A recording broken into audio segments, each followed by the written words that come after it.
My name is Jaha Dukureh, and I am the UN Women Regional Goodwill Ambassador for Africa when it comes to the issues of ending female genital mutilation as well as child marriage. The primary reason why I am in Liberia is to use my expertise on this issue, but also listen to various stakeholders, from traditional leaders to religious leaders, as well as the zoos and practitioners themselves, and look at various issues that are stopping them from banning the practice.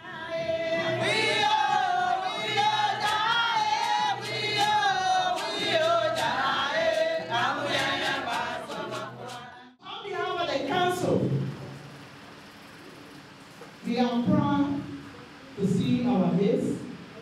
We are happy to work with women with other donors. We are seeking for more support for our women and their children. Because what I do that I enjoy doing when you say leave it, I have to see something that will encourage you. When you look at Africa as a continent, our traditions are beautiful. The colors that we wear, the way we dance, there's something special about it. But when culture is harmful and when tradition is harmful, it is our job to leave those cultures behind. And female genital mutilation has been proven to be a harmful traditional practice. The zoos are part of a traditional culture system that is absolutely necessary for Liberia. As highly important as the culture and the history, FGM is one of those elements from the beautiful traditions of Liberia that must be stopped immediately. Every day lost in this struggle is a life lost for a little girl in Liberia. We were able to work hand in hand with our international partners and especially with our traditional elders, the chief and the zoos, to ensure that there was a 3-year moratorium on the practice of FGM. And the placement of this ban is a clear manifestation of the fact that we as a people, we as a government, are ready to work together to ensure that sooner than later we see the elimination of FGM from our land. All of us need to understand that women's rights are human rights. And as the UN Women Goodwill Ambassador on the issues of ending female genital mutilation and child marriage, I came to Liberia to show that I'm not a stranger to these issues, as I was subjected to FGM myself as a baby and I became a child bride twice in my life. But a lot of girls like me never make it this far. They never get to sit at press conferences like this with the Honorable Minister where they share their stories. We hear about them and we feel sorry for them. But I am here as proof to show that African women are more than those sad stories. We can be more in our society, but it requires all of our effort. FGM is harmful to young girls. There's no reason why we should continue it. Slavery used to be a tradition. Foot binding used to be a tradition. Breast ironing is still a tradition in certain cultures in the world. But when we know that culture is harmful, it is our responsibility to take away that harm and keep the things that are positive about our cultures. The issue of female genital mutilation is actually violence against women. It is my prayer earnestly that the men in the legislature will see fit to allow this female genital mutilation as a part of our culture to end.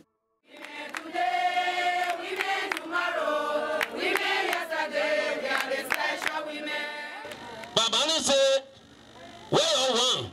I say we want somewhere to better play for all our people to be there, to learn how to sew, to learn how to make sew, to learn how to make everything. And then when they got a small thing there, then they will forget the place where they're coming from. UN Women has been leading efforts in Liberia when it comes to ending female genital mutilation, in collaboration with projects like the Spotlight Initiative, which is an EU-funded program. They were able to build several heritage sites that will provide alternative livelihoods to women who practice female genital mutilation. And I think this is a step in the right direction, because as we move away from the practice of FGM itself, it's important that we support women. This Heritage Center is going to be more powerful for the women.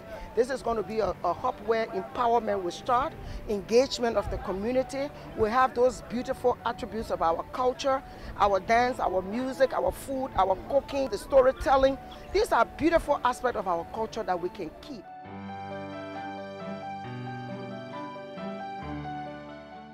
Because when the program starts, some people around will say it will not make it.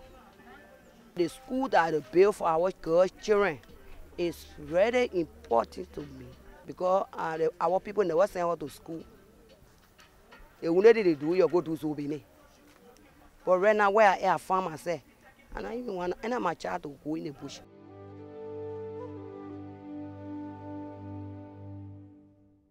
Chief Zamzam, I come to you and I'm begging you that female genital mutilation is harmful. My own sister died from it because she bled. When I became a child bride and I had my 3 children, it wasn't because I wanted to be a mother, but it was because of the respect that I had for my dad. And it was because of the love that I had for my dad. And even though I suffered in that marriage, I stayed in there because my elders wanted me to be there. But do we want that to continue for the future? For the sake of all of us that have already been through this practice, female genital mutilation is harmful. As your children, we are begging you to help us and tell lawmakers to pass these laws. This was the moment that we sat on the floor. It was more of a call to action to the chief and asking him to do something when it comes to FGM in Liberia. The instruction from me, all the soul, who honor your command. You part of Europe, you are my chairman. I get your mandate from today, days. Nobody call you, Jaha, whoa, wow. Nobody can get the open breed. Thank you. To make the sound of a negative, it's not fun. What we see today never happened 2 years ago. What we see today having happened in the past.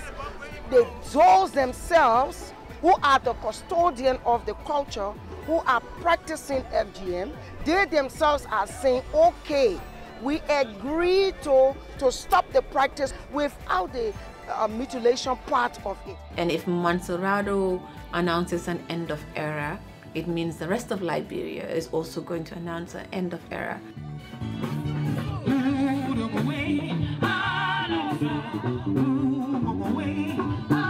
This is our fight, and I always say this: we have a social responsibility to this country. The only way Liberia is going to build or develop is if we come together as a nation and to fight certain issues that are affecting. This is a long. We know this fight is not just right now; it's a long one. But what I can tell you is my food platform is available, and I'm here anytime. This is something that passes from generation to generation. But I'm MC Carol and I have a big platform. That's something I can use to push the message out there. Over 100, 200,000 people will listen to me when I put it out there. And because I've had this experience, some of my friends died and in the process or whatever, I will use my voice. I just want to know how. I will join my colleagues and we'll use our platform to push the message. Thank you very much. Muslims, and you agree? Yes. Now, no sabe? Yes. The people don't agree. The woman then who didn't agree. I said, men and talk. They read you. I'm a pande. Yeah. From today, day, Abraham.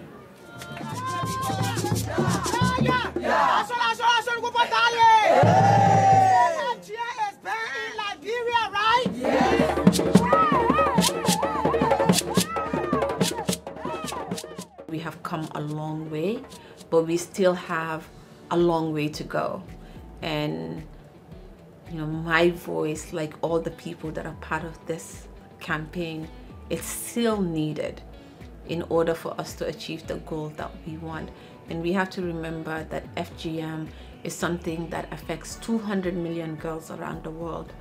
And it's not about those Africans out there, but this is a human rights issue. And it's all of our job to care. We have a moral responsibility to do something.